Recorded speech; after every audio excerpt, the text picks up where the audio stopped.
వక్ఫ్ బోర్డుపై బీజేపీ ప్రభుత్వం సంచలన నిర్ణయం తీసుకోబోతోందా? వక్ఫ్ అధికారులకు చెక్ పెడుతూ 40కి పైగా సవరణలు తప్పవని ఒకవైపు కథనాలు వినిపిస్తున్నాయి. ఈ పార్లమెంట్ సెషన్స్ లోనే బిల్లు తీసుకొస్తున్నట్టుగా వార్తలుస్తున్నాయి. ఇంతకీ వక్ఫ్ చట్టంలో ఏముంది? ఏ సవరణలు ప్రతిపాదనలో ఉన్నాయి? వక్ఫ్ చట్టంలో మార్పులు, అధికారాలు తగ్గించటమే లక్ష్యమా? సంస్కరణలే అసలు ఉద్దేశమా? అసలేంటి వివాదం? సవరణలు దేనికోసం? మరో సంచలన నిర్ణయానికి కేంద్రం రెడీ అవుతోందా?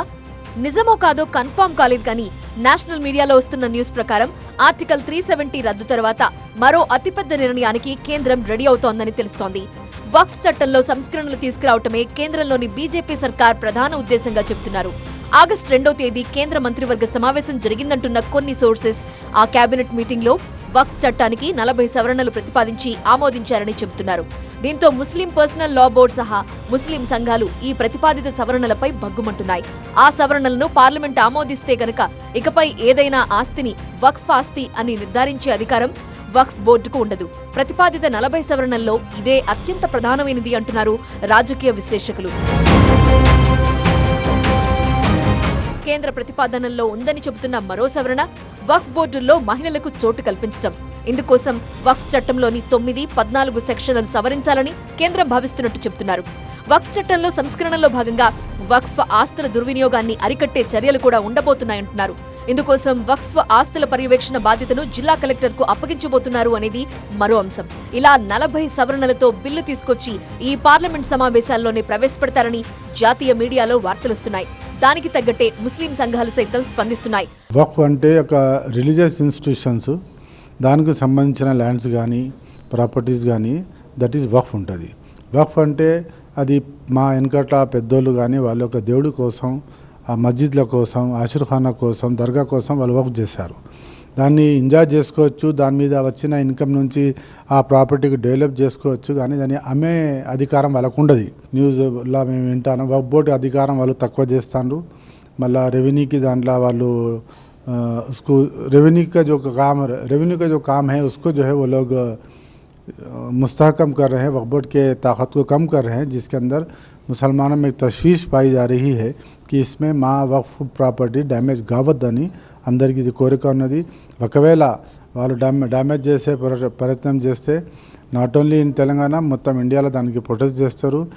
देखिए सर, एक्चुअली ये जो बिल आ रहा है इसमें 44 अमेंडमेंट किया जा रहा है जो वक्फ मंशाए वक्फ के टोटल ख़िलाफ़ है. ये मोदी गवर्नमेंट तो जो हमेशा से जो है जब से 10 साल का उनका क्या हो रहा है कि किस तरीके से माइनॉरिटी को सताया जाए. अब रही बात वक्फ प्रॉपर्टीज़ की, जो 77,000 इंस्टीट्यूशंस थे हमारे तेलंगाना के अंदर. आंध्रा जब मिल के था, जब तेलंगाना अलग हुआ तो 77,000 अभी इंस्टीट्यूशंस थे, जिसमें से 23,000 अभी institutions on record Waqf board Telangana में है. వక్ఫ్ చట్టంలో సంస్కరణలు అంటూ వార్తలు రావటం ఆలస్యం. ఎంఐఎం అధినేత అసదుద్దీన్ ఓవైసీ తీవ్ర స్థాయిలో మండిపడ్డారు. వక్ఫ్ బోర్డు స్వయం ప్రతిపత్తిని హరించేందుకు కేంద్రంలోని బీజేపీ ప్రభుత్వం ప్రయత్నిస్తోందని ఫైర్ అయ్యారు. వక్ఫ్ ఆస్తులకు మొదటి నుండి బీజేపీ వ్యతిరేకంగానే ఉందని, హిందుత్వ ఎజెండాలో భాగంగానే వక్ఫ్ చట్టంలో మార్పులు తీసుకొస్తున్నారని ఆరోపించారు. అయితే BJP senior leader Mukhtar Abbas Naqvi మాత్రం ఈ సవరణలను స్వాగతించారు. ఎన్నో ఏళ్లుగా వక్ఫ్ చట్టంలో మార్పులు తీసుకురావాలని ముస్లిం మేధావులు కోరుకుంటున్నారని చెప్పుకొచ్చారు. టచ్ మీ నాట్ సిండ్రోమ్ నుండి వక్ఫ్ సిస్టమ్ మొత్తం బయటపడాలని సూచించారు ముఖ్తార్ అబ్బాస్ నఖ్వీ. కేంద్రం ఏ ప్రతిపాదనలతో రాబోతోందో తెలియదు గాని సంస్కరణలు అవసరమేనని అభిప్రాయపడ్డారు. కొన్ని రాష్ట్రాల్లోని వక్ఫ్ బోర్డులు చట్టాన్ని, అధికారాన్ని అడ్డం పెట్టుకుని ఆస్తులను దుర్వినియోగం చేస్తున్నాయనే కంప్లైంట్ కేంద్ర ప్రభుత్వం దృష్టికొచ్చింది. దీంతో వక్ఫ్ ఆస్తులను డిస్ట్రిక్ట్ మెజిస్ట్రేట్లు పర్యవేక్షించేలా కేంద్రం ఓ ప్రతిపాదనను ఆలోచిస్తున్నట్టుగా కూడా చెప్తున్నారు. వక్ఫ్ చట్టంలో సవరణలు ఎంతవరకు వాస్తవమో గాని ముస్లిం సంఘాలు మాత్రం ఇవి సంస్కరణలు కావు అంటూ మండిపడుతున్నాయి. 100% వక్ఫ్ సవరణ చట్టం కన్నా తీసుకొస్తే దేశవ్యాప్తంగా ఆందోళన చేస్తామనేసి హైదరాబాద్ మత పెద్దలు కూడా ఒక హెచ్చరిక జారీ చేస్తున్నారు. మరోవైపు ఇప్పటికే చాలా ఆస్తులు రాజకీయ నాయకులు, పీఠాధిపతులే పూర్తిగా అమ్మివేసి చాలా వరకు నాశనం చేసిన పరిస్థితులు కూడా ఏర్పడి ఉన్నాయి. కానీ కేంద్రం తీసుకొచ్చి సవరణ బిల్లులో పోయిన ఆస్తులను తీసుకొస్తారా లేదంటే ఉన్న ఆస్తులను కూడా పోగొడతారనేది కూడా ఒక పెద్ద చర్చనీయాంశంగా మారింది. కానీ మొత్తం వ్యవహారం పైన కూడా ముస్లిం మత పెద్దలు ఇప్పటి నుంచి వ్యతిరేకం ఒక పెద్ద సంచలనంగా మారిన పరిస్థితి.